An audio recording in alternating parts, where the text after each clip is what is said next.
working to connect a region of over 600 cultural bridges between our lands.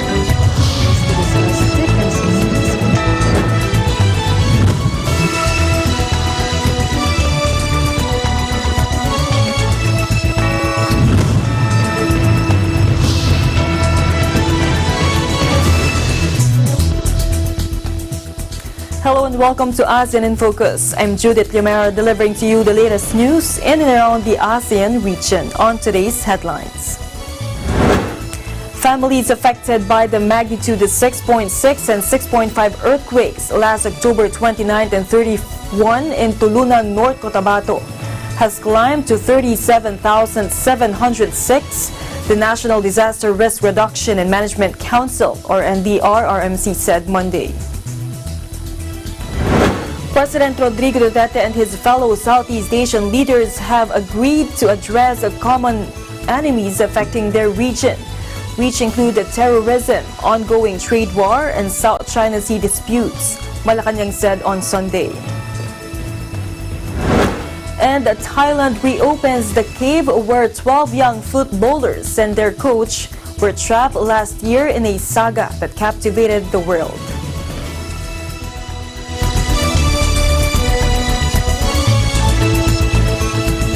Families affected by the magnitude of 6.6 and 6.5 earthquakes last October 29 and 31 in Tulunan, North Cotabato has climbed to 37,706, the National Disaster Risk Reduction and Management Council, or the NDRRMC, said Monday.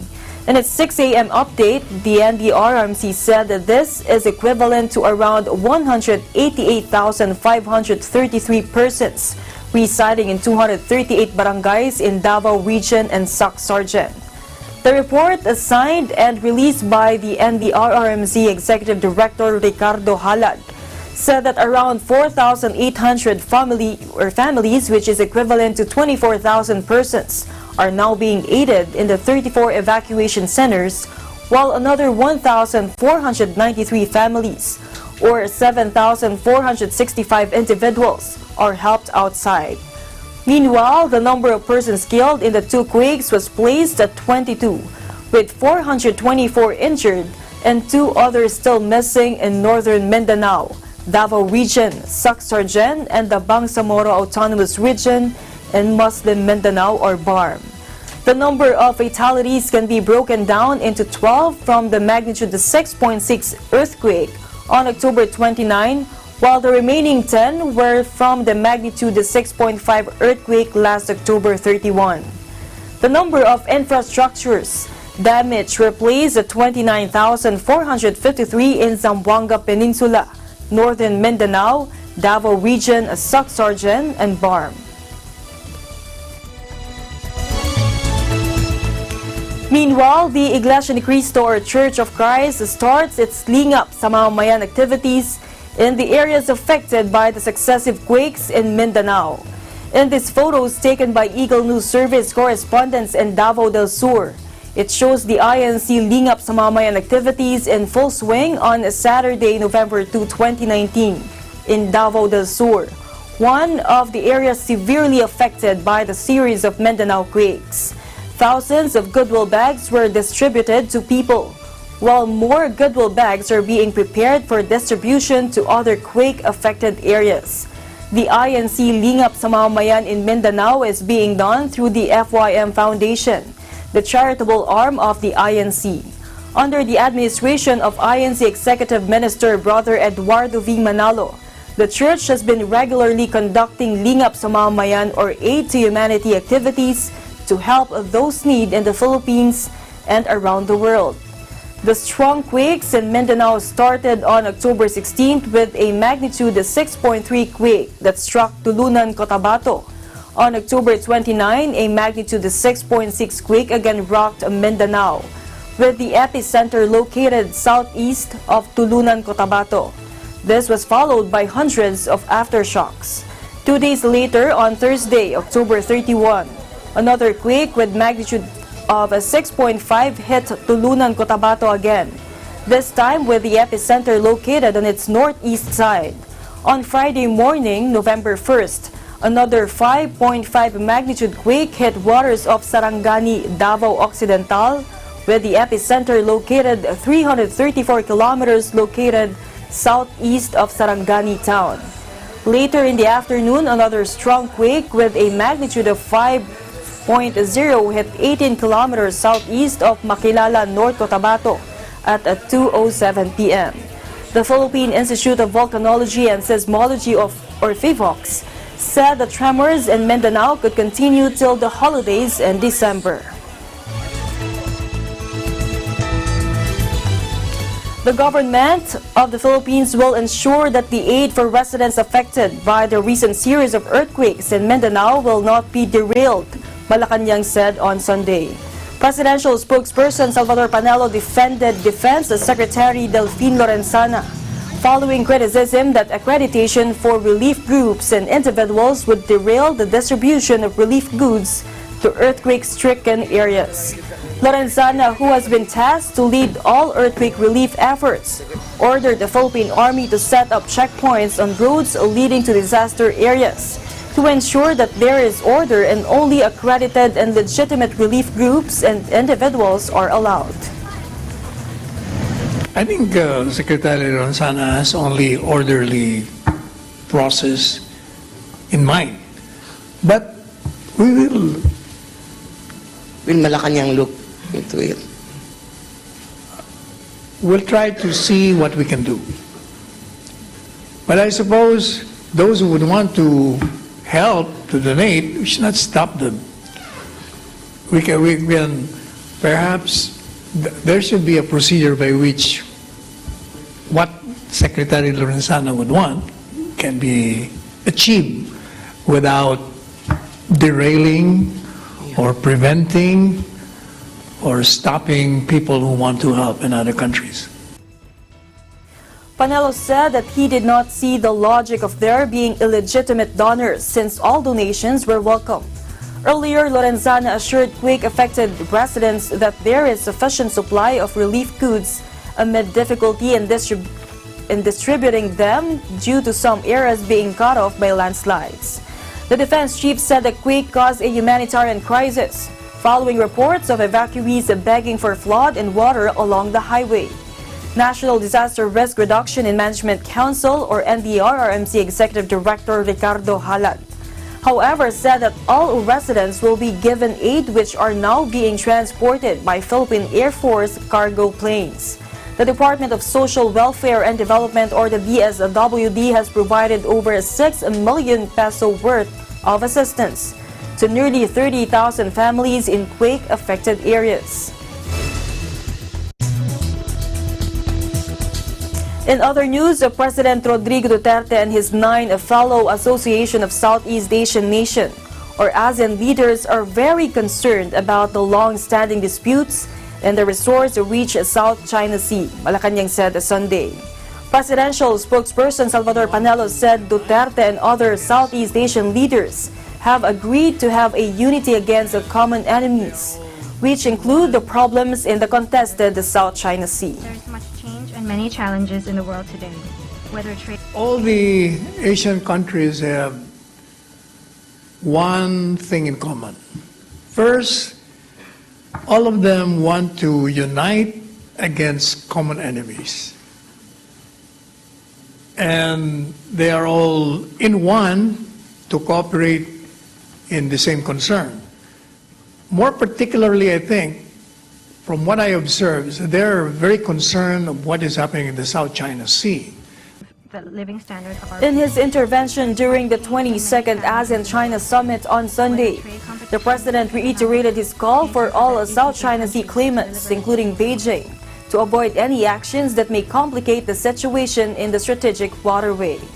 Duterte also renewed his call for the conclusion of the negotiations for the implementation of an effective and substantive Code of Conduct, or COC, in the South China Sea. The proposed COC in the South China Sea, which might take 3 years to be implemented, is a legally binding pact that aims to promote peace and stability in the hotly contested waters.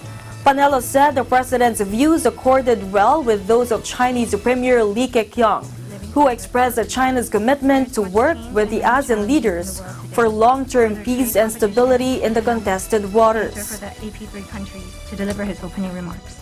I think countries are appreciative that China is open to a code of conduct.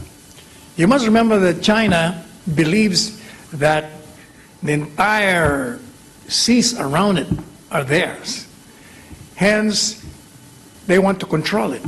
The fact alone that it's opening itself to have a code of conduct where you will be observing certain rules that will be useful in preventing conflicts is good enough. I think every country would want to have a peaceful and stabilized region for obvious reasons. It's for everybody's interest.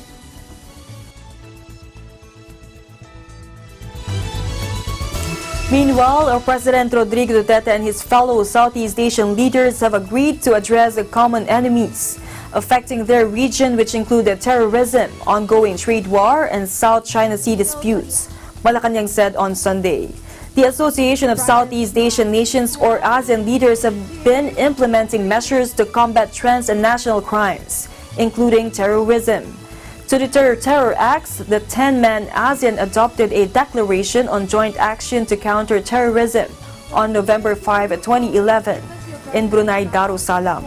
With respect to trade-related tensions, Duterte appealed to his fellow Southeast Asian leaders during the plenary session of the 35th ASEAN Summit to push for a strengthened economic integration.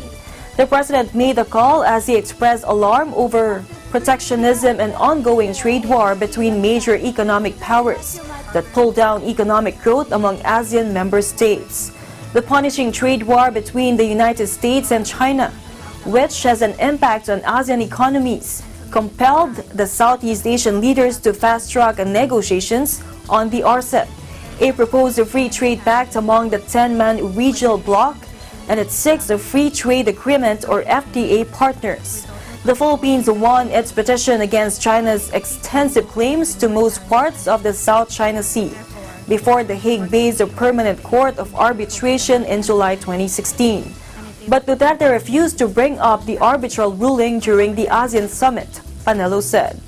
In a bid to cool tension in the South China Sea, Panelo reiterated the president's stance that the Philippines would avoid being a pawn of any countries, including the United States or U.S., which takes a stand against Beijing's sweeping claims to the disputed sea. I do not know exactly what the U.S. want in this part of the region. While it's trying to contain the movement of China with respect to navigation, I cannot even understand, like what the president said, when they were starting to build structures there, they did not stop China. And it's only now that they're doing it, but it's too late. Progress being made. U.S. President Donald Trump missed the opportunity to tackle pressing issues with Southeast Asian leaders after he skipped the 35th ASEAN Summit and related summits in Thailand on November 2 to 4. But Panelo believed that the American leader's absence does not mean that he is not concerned with what is happening in this region. Resulting from the Fourth Industrial Revolution. But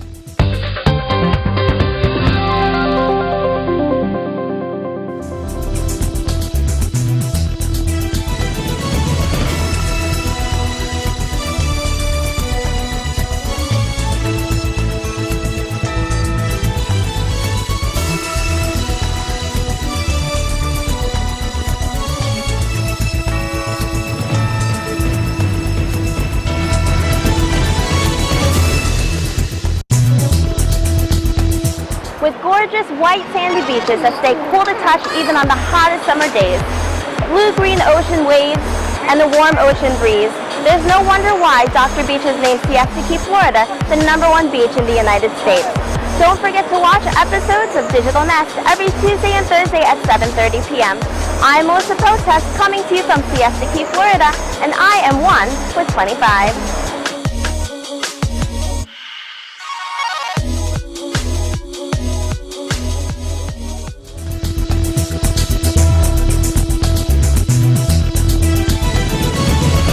Welcome back. Leaders of the Association of Southeast Asian Nations, or ASEAN, want to finish a binding code of conduct, or COC, in the South China Sea within 3 years or earlier. This is what the 10-country group said in its ASEAN Common Statement for the 22nd ASEAN-China Summit held on Sunday, November 3. That was read by President Rodrigo Duterte. Chief of Presidential Legal Counsel and Presidential Spokesperson Salvador Panelo, in a statement, said the Philippines was tasked as the country coordinator for the ASEAN-China dialogue relations. He said the 10-member regional bloc, based on its common statement, greeted China on its 70th anniversary and said ASEAN and China would improve further discussions on political security through regular high-level meetings and coordination. And I quote, President Rodrigo Roa Duterte likewise reaffirmed ASEAN's commitment to maintain and promote peace, security, stability, and safety in the South China Sea. In particular, the chief executive reaffirmed the regional bloc's shared aspiration to conclude an effective and substantive code of conduct within a 3-year timeline, or better yet, earlier, he said. The president also reiterated his suggestion that ASEAN members must ensure self-restraint despite the territorial disputes on the South China Sea, for the eventual materialization of an effective and substantive code of conduct. He called against land reclamation, militarization of features, and paramilitary actions. He, however, pointed out that more than self-restraint, ASEAN leaders should be united in pushing for the conclusion of the COC. Leaders of the 10-country Association of Southeast Asian Nations are one in pushing for stronger relations with India, being an important pillar that supports the multilateral system and regionalism. This was stressed by Thailand Prime Minister Prayut Chan-o-cha in his speech during the opening ceremony of the ASEAN-India Summit on Sunday, November 3, which is part of the 35th ASEAN Summit and related summits scheduled from November 2 to 4, 2019. He said that both the multilateral system and regionalism bids promote stability and prosperity in the region and the world based on mutual benefit and mutual respect. ASEAN and India are optimistic to see further improvement in their strategic partnership for the benefit of both regions, he said. Policy. Whether this is done through the implementation of the plan of action to implement the ASEAN-India Partnership for Peace, Progress and Shared Prosperity, or the ASEAN Outlook on the Indo-Pacific, for which we appreciate India's support. The ASEAN Outlook on the Indo-Pacific aims to, among others, guide cooperation in the region, help promote peace, stability, and prosperity while addressing challenges by using rules-based regional structure, and enhance ASEAN communities' building process. Relatively, Indian Prime Minister Narendra Modi expressed a willingness to increase the partnership with ASEAN by way of better surface, maritime and air connectivity through digital links. He said that $1 billion line of credit from India will be useful, referring to the fund that India extended to ASEAN during the 13th ASEAN-India Summit in November 2015. Our aim is to have a great increase in the mobility of people for studies, research, trade and tourism. In order to achieve these goals, India is ready to increase its partnership with ASEAN in areas of mutual interest. Modi said India is also ready to tie up with ASEAN on agriculture, science, information and communications technology or ICT, engineering, maritime security, blue economy and humanitarian assistance. Meanwhile, Malaysian Prime Minister Mahathir Mohamad railed at U.S. President Trump's trade wars at a regional summit in Bangkok. The Prime Minister said the regional bloc of 10 countries with its combined population of 650 million people about half of China's total population, was a formidable and significant market. He said that ASEAN does not want to be dragged into a trade war, but will not be bullied and could prevail if its member states rallied together and spoke as one voice against some of the old developed nations where protectionist sentiments were gaining momentum against the new economic producers, which includes Malaysia. Dr. Mahathir cited as example the cause to boycott Malaysian and Indonesian palm oil products. Let's listen in. ASEAN is quite a big market for the whole world. We don't want to go into a trade war, but sometimes when they do things that are not nice to us, we have to be unnice to them. Well, if you cut down on imports of palm oil from Malaysia, we will cut down on some of our imports from you. Equal amount. You do exactly what Mr. Trump does. Not a very nice man, but he does those things, and we can learn even from people who are not so nice. The world, some of the old developed countries are not too happy that they cannot compete like before where they hold the advantage, but now the competition in terms of product, in terms of access to market has been leveled out. That even other countries, smaller countries, can make use of new technology to compete where there are talks about limiting trade, about trade wars and applying higher taxes for imports and all that. But I think this will not last very long because they will understand that if they cut themselves off from the new producers, they stand to lose a lot.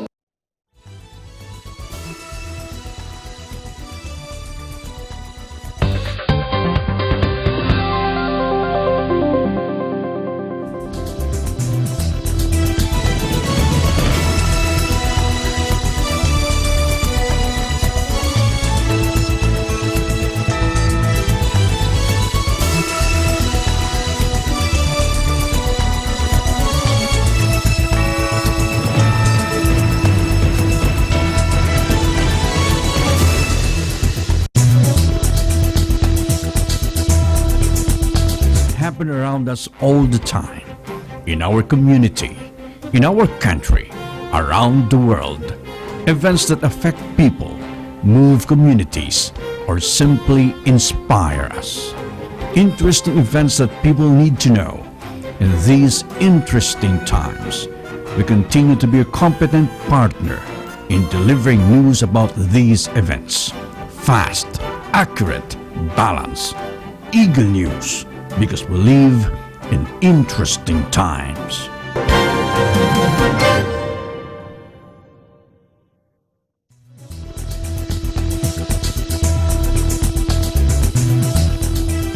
Welcome back. Thailand reopens the cave where the 12 young footballers and their coach were trapped last year in a saga that captivated the world. Take a look.